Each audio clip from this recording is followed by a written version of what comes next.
Ah bah des fois on a des super belles surprises. Et ça, je ne m'y attendais pas parce que je ne le connaissais pas.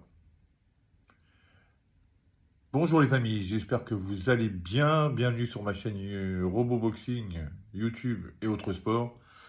Pour cette vidéo où tout le monde parle, parce que moi hier, franchement, je me rappelais pas avoir entendu qu'un Français devait combattre. Et en plus, quel combat au Mexique contre Jaime Munguia. Et qui plus est, il gagne par KO au sixième round, après avoir été mis KO au deuxième. J'ai regardé le combat, parce que, sans regarder en boxe attitude comme ça, Jean-Charles, je te salue, pardon, excusez-moi, c'est le matin, hein, j'ai un peu de mal. Je te salue. En regardant sa vidéo, et puis j'ai dit, mais de quel combat il parle? Un Français aurait fait un exploit. Ah bon? Alors j'arrête la vidéo, et puis YouTube, et je recherche Munguia contre Bruno Suras. Alors, lui, je le connais pas. J'en ai jamais entendu parler. Enfin, avant de regarder ce combat-là. Je lui dis, mais qu'est-ce qu'il a fait? Il a fait une dinguerie ou quoi? Et je regarde le combat. Et puis, bon. J'ai dit déjà, il dure que 28 minutes. Ok, il y a la présentation, l'entrée des boxeurs. Je dis, tiens, c'est un 10 rounds. Je dis, oula, mais tiens, ou alors ils vont pas me mettre le combat en entier, ou alors il dure pas longtemps. Bah, au sixième round, il gagne par KO.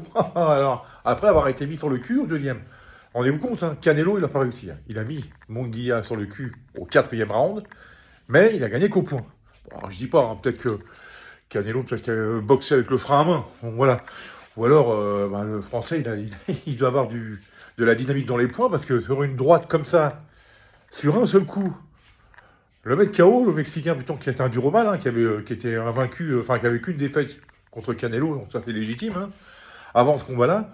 Le combat que, comme disait Jean-Charles, et ça c'est vrai, était perdu d'avance, puisque de toute façon, ce mec-là, on connaissait ni Dave, ni Adam. Ah, je connais un Adam, mais pas Dave.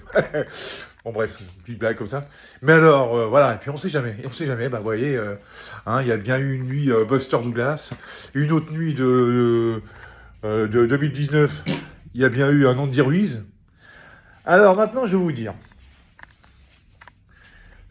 Alors, il y en a qui disent que c'est pas un lucky punch. Bon, sur un coup comme ça, parce qu'il est quand même acculé dans les corps d'avant, il se remet et boum, sur une droite, il le fume. Je pense qu'il y a un peu de lucky punch là-dedans. Ça ne retire rien au Français qui a fait un beau combat. Hein. Parce c'est vrai qu'une fois avoir été à terre, il a été intelligent, il a plutôt laissé Munguia avancer, jouer un peu avec les cordes comme avait fait Ali contre Foreman et tout. Les cordes qui étaient assez détendues d'ailleurs, j'ai trouvé.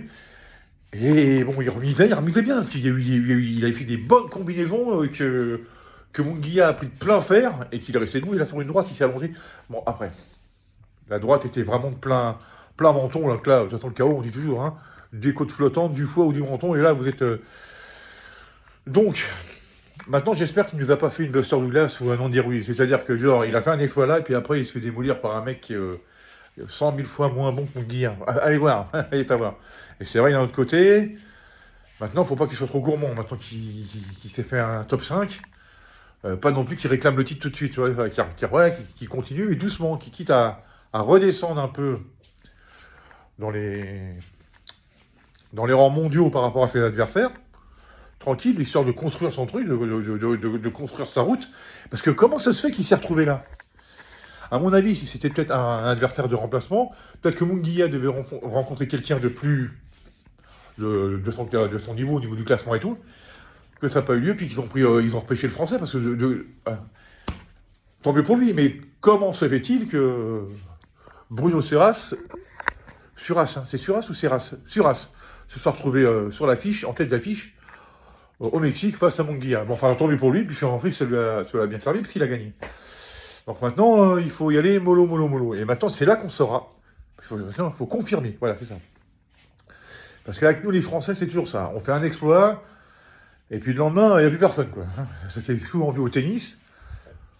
Ouais, son gars qui bat Federer, par exemple. Tiens, un exemple. Roland Garros, 2013. Quart de finale, Federer, son gars. Son gars, à la grande surprise générale, gagne en 3-7. Et tout le monde le voyait déjà en finale contre Nadal. Seulement, il y avait Ferrer en demi-finale, et il s'est fait laminer en 3-7. Voilà, donc avec les Français, on a l'habitude. Hein. Ça s'est souvent vu en tennis. Un peu moins en foot. Mais ça s'est vu aussi. Donc voilà, pas qu'il nous fasse voilà et qu'il se fasse étaler au prochain combat. Donc mollo, mollo, mais il faut confirmer. Donc on verra. Je dis pas que maintenant avec les Français, je suis méfiant. Là, il nous a fait un truc, personne s'y attendait. Et il faudra voir comment il va se comporter après. Pas qu'il commence à arriver, vas-y, je me la raconte. Tiens, pour reparler de son gars, meilleur exemple, c'est pas que j'aime pas, hein, mais l'année en 2008, quand il fait finale de l'Open d'Australie, il perd contre Djokovic. Le mec, 2-3 jours plus tard, il a invité au journal de 20h et tout, l'autre il descend de la limousine, on aurait cru qu'il avait gagné, qu'il avait fait le grand chelem, lui.